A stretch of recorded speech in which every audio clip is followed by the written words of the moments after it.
Yeah, hi there. These comments, I'm going to just use your initials, AS, and I am Michael, the founder, owner, and the materials writer for all of your lessons at the 7-step system to pass a TOEFL IBT. You made a comment at my YouTube channel.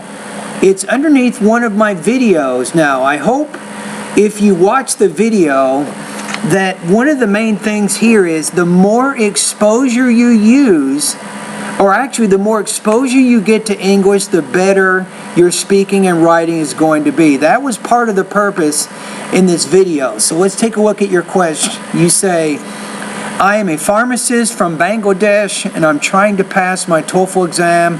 It's really hard to get a high score in writing as well as speaking. I wrote the exam 5 times. You don't want to say wrote there. You want to say I took the exam 5 times. I'm getting 23 for speaking, 22 for writing, above 24 for listening, above 21 for reading. I'm really frustrated and worried about my future. I don't know whether I can pass if I take a few lessons from you. My husband is going to spend all the money for me if I didn't pass. He'll be so upset at me.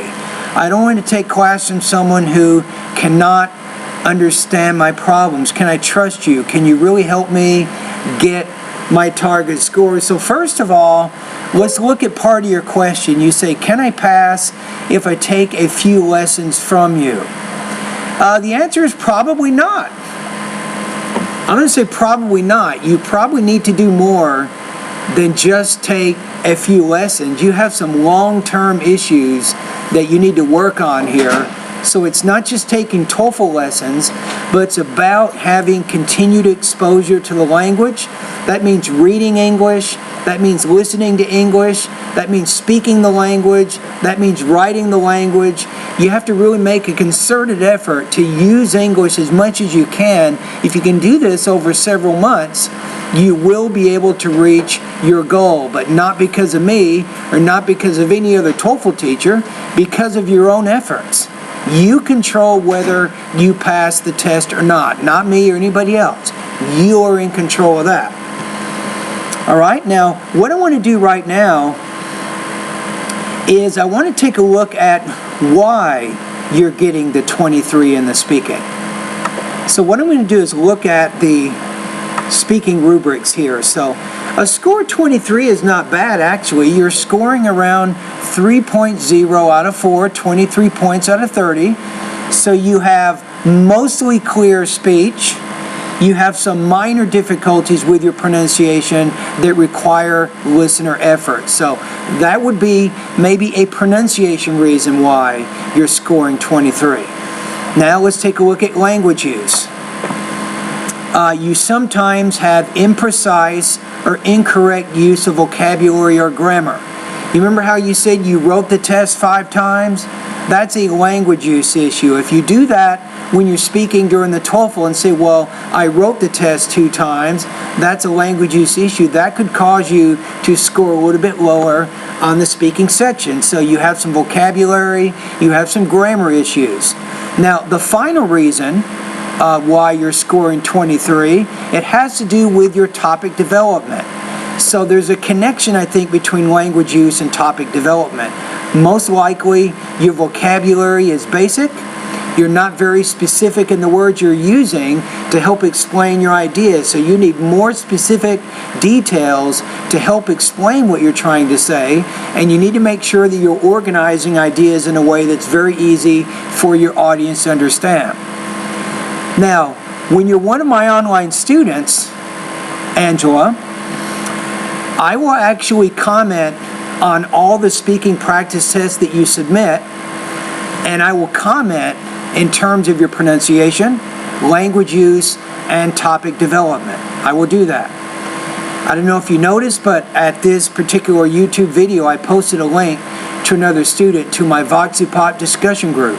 That's where my students post their speaking practice tests. That's where they get feedback from me. So you can trust when you post a practice test for me to listen to, you can have confidence that I will listen to it, I'll give you comments on it, and I will sometimes even recommend specific lessons that directly deal with the issues that you are having with your speaking. It's a battle, Angela, it really is.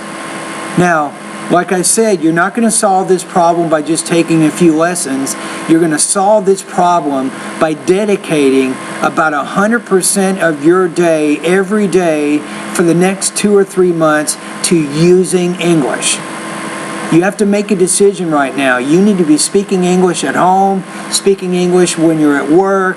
You have to use English as much as you can. And that's going to have a very positive impact on your English abilities. Now, to help you with your writing, we need to now see why are you getting the writing score that you're getting. So you said you're scoring around 22, am I right? So let's take a look at that. So 22 it's almost what I consider passing. You need to get really about 24 points on the writing, 26 points in the speaking, and that is going to get you where you need to be. Okay, so let's take a look at what 22 means. It means that you have accurate but limited range of sentence structures and vocabulary. Do you see there's a connection? There's a connection between some of your speaking problems and also your writing problems. You also have some problems with sentence formation and word choice that makes your ideas and meaning unclear. So just like when you're speaking, it might be difficult to understand how your ideas are connected. It's also difficult when you're writing. Now finally, with your writing, you use somewhat developed explanations, examples, and details, but you can probably develop your ideas a little more than you are. All right, so that would be the reasons why. So now, let me give you some comments right now to kind of get you going in the right direction, Angela. So I'm going to recommend a few things here, and some of my first recommendations that have nothing to do with joining my online course, but they have everything to do with helping you improve your speaking and your writing. Okay, so I want you to start reading, find some reading passages on a day-to-day basis, and start reading these passages and take notes. Maybe spend about 25 minutes doing reading practice each day. Additionally, I want you to also spend time listening on a daily basis. Maybe another 25 minutes you can listen to news, documentary, maybe history, and most importantly, science programs. So Angela, as you're doing your reading and your listening practice, make sure you're getting this information down in note form. Now, if you take down notes, you have to have a reason for that. You have to use them for some purpose. Here's what you want to do. Beginning this week, today is January 12th. Whatever you've been doing yesterday or the day before for TOEFL, doesn't matter. Let's control what you're doing today and tomorrow.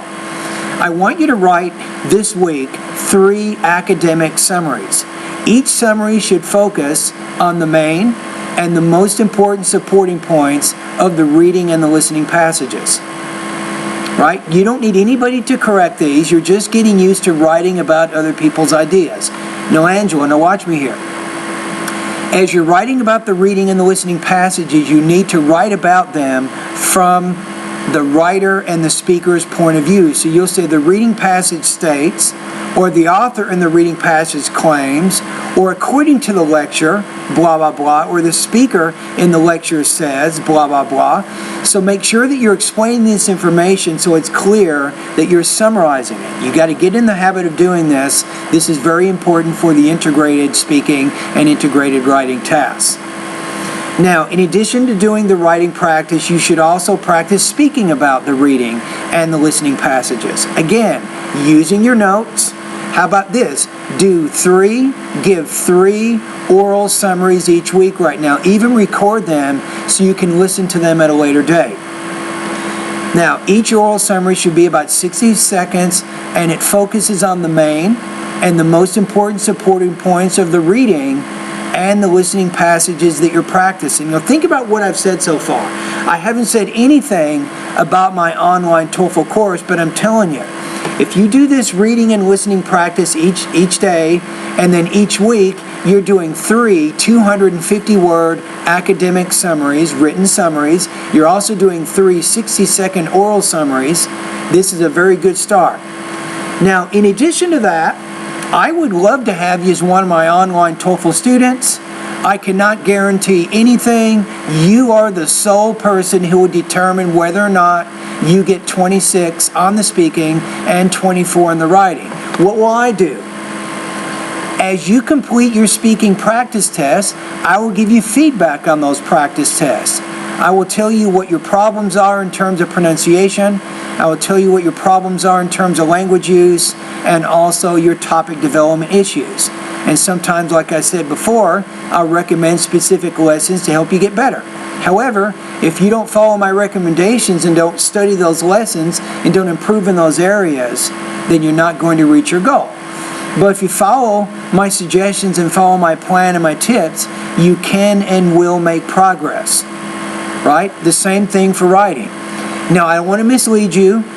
To error-correct writing is very time-consuming. I can give you comments on your speaking task in a matter of 3 or 4 minutes. I can give you a lot of information about your speaking. It's not that easy with writing.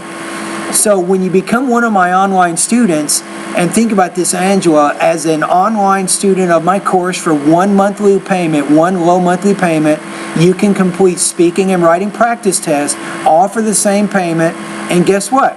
You can do up to 1 each day. You can send me 1 speaking practice test to grade and 1 writing practice test to grade, and I will give you comments. However, when I'm commenting on your writing, I do not error correct all your writing for that low monthly fee. It's just too time consuming for me to do that. However, I do have an additional service. It's not cheap. If you wanted me to read and error correct one of your essays, you have to make an additional payment for that. But don't even worry about that right now. I don't even think that matters to you. The main thing here is you start getting feedback on your speaking and your writing practice test. And I think in time, you will be able to improve your academic English to the extent that you can reach your speaking and writing goals. So how does that sound, Angela?